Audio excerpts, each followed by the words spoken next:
semua, kali ini gue akan memberikan tips dan trik tentang memandikan kucing tanpa dicakar dan digigit. Mungkin belum tentu benar dan baik, tapi paling tidak ini udah gue buktiin dan benar bahwa ketika memandikan gue nggak dicakar dan juga digigit. Nah, untuk beberapa orang yang memandikan masih dicakar dan digigit, mungkin kasusnya seperti video berikut ini.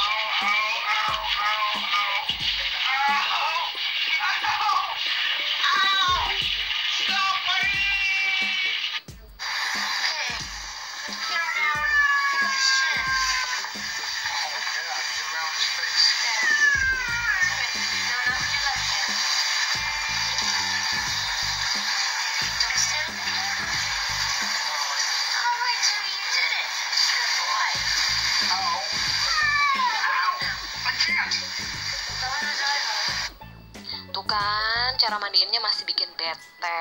Makanya yang pertama, kamu harus pede dulu. Jadi jangan takut, jangan panik waktu memandikan si kucing, karena mereka bisa merasakan waktu kita panik kayak gitu. Jadi pede aja. Terus yang kedua, jangan mandikan atau basahi kepalanya karena itu berbahaya. Dia bisa sakit gitu. Jadi cukup basahi bagian tubuhnya aja, ekor, bawah perut, kemudian dagu. Nah, juga jangan begini, jangan langsung dicemplungkan ke dalam bak atau ke dalam ember karena dia bisa berontak. Terus yang ini juga jangan langsung seperti ini karena ini tekanannya kuat banget. Nah, ini peralatan yang biasa gue pakai, ada sarung tangan, ada antibakterial, ada sampo dan peralatan lain, ember dan juga gayung, anduk. Nah, kita lihat aja videonya berikut ini. Siapkan air yang sudah hangat ya. Jadi air mendidih, kasih air dingin, pastikan itu adalah air hangat. Kenapa? Karena itu bisa membantu si kucing untuk rileks. Jadi dia nggak panik ketika melihat air atau merasakan di air itu. Pastikan hangat, jadi tidak terlalu dingin dan tidak terlalu panas.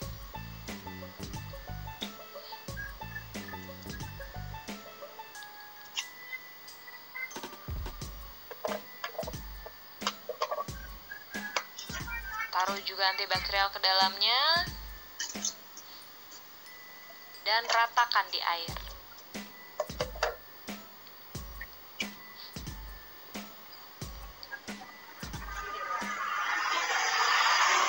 Setelah itu, siapkan sarung tangan. Kita gunakan sarung tangan untuk mempermudah kita mengangkat kotoran yang ada di tubuh si kucing.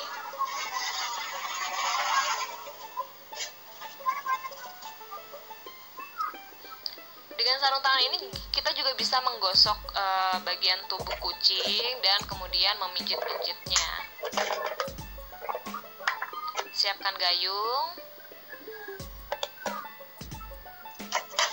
dan ini kayaknya lagi ngebujukin si kucing, lagi dielus-elus, lagi dipijit-pijit.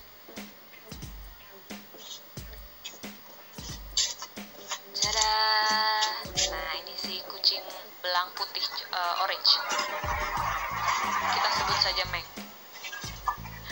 Dilus-lus supaya dia rileks, dipijat-pijat, intinya disayang-sayang ya.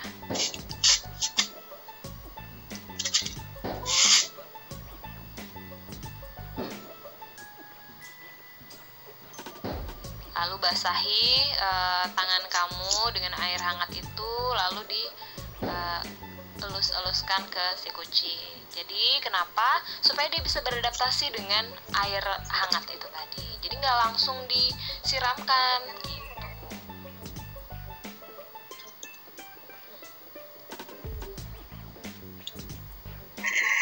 Kucing berontak, kucing ngeong, kucing ngegeram, kucing marah itu biasa waktu kita mandikan gitu. Asal nggak nyakar dan nggak gigit aja. Dan kita harus tahu treatmentnya. Seperti ini misalnya ketika dia kabur, jangan ditarik dengan kasar, tapi diangkat dengan lembut. Kemudian kita tenangkan. Kita juga bisa menenangkan dia dengan menggunakan suara-suara kita gitu, seperti ush, ush, ush, ush, gitu, atau misalnya kita ajak bicara walaupun mungkin dikira agak-agak gimana gitu ya, tapi itu berhasil untuk kita bisa menenangkan si kucing.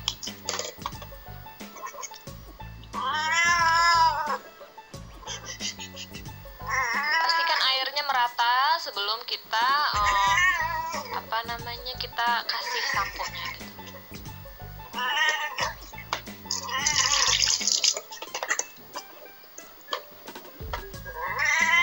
Satu hal lagi, jangan takut ketika kucing mengeong atau seperti mau marah gitu ya, tapi kita harus tetap tenang karena dia sekali lagi dia bisa merasakan. Oke, taruh shampoo-nya di tangan kita gitu, jadi jangan di badannya. Kenapa? Karena supaya nggak terlalu tebal ya.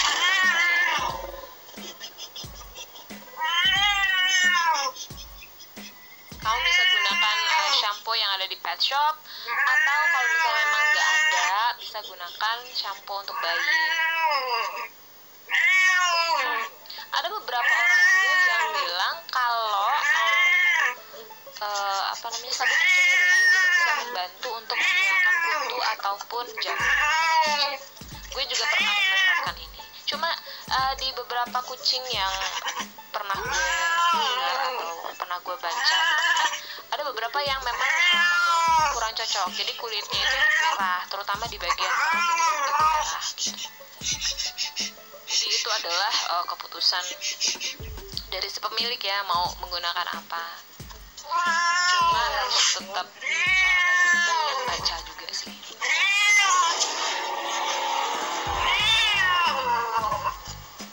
Gosok dengan lembut tapi tegas. Jadi semua kotoran bisa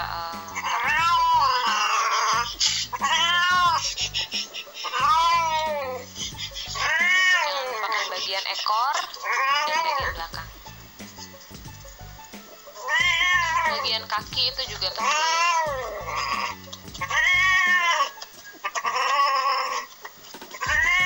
Memotong kuku kucing domestik itu tidak disarankan, tapi mungkin ujung-ujungnya aja ya sedikit boleh, supaya jangan terlalu tajam.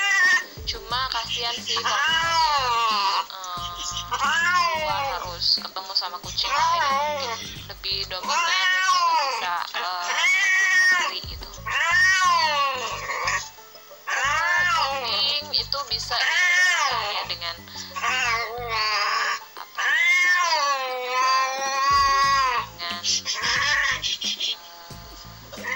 alat-alat pencungkil lain. Iya, bentar pecah. Itu juga butuh untuk dibersihkan. Kadang ada yang hitam itu kita bisa bersihkan dengan air hangat juga.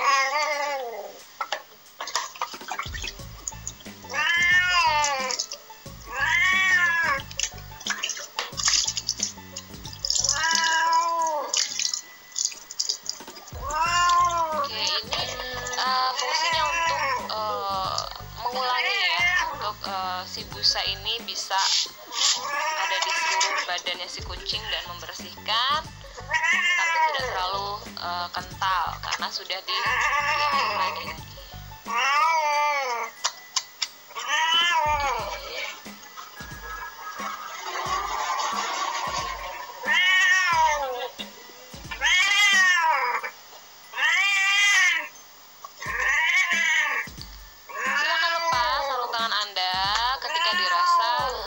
Sudah akan membersihkan ya, karena kalau misalnya masih pakai sarung tangan nanti busa-busanya masih tertinggal.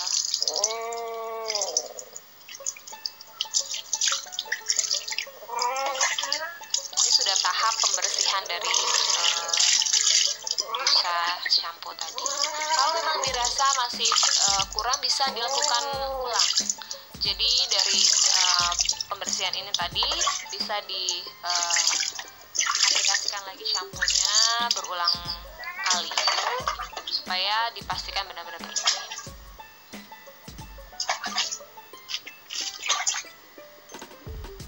Jangan lupa dagunya tadi juga soalnya di shampoo.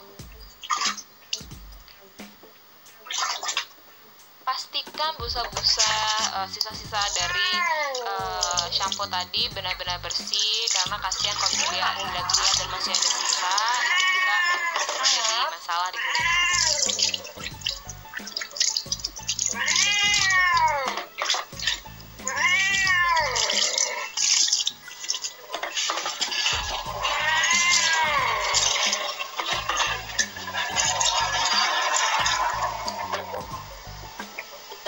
Oke, setelah itu silakan di sedikit bumbunya, lalu setelah itu dikeringkan dengan menggunakan handuk. Nah, di sini ada beberapa pilihan, bisa di hair dryer atau misalnya langsung diangin-anginkan di bawah sinar matahari. Oke. Itu tadi adalah video yang sudah gue coba beri. Silahkan di like kalau kamu suka dengan videonya, dan tolong di share supaya yang lain bisa tahu, dan tentu di subscribe untuk video-video selanjutnya. Terima kasih.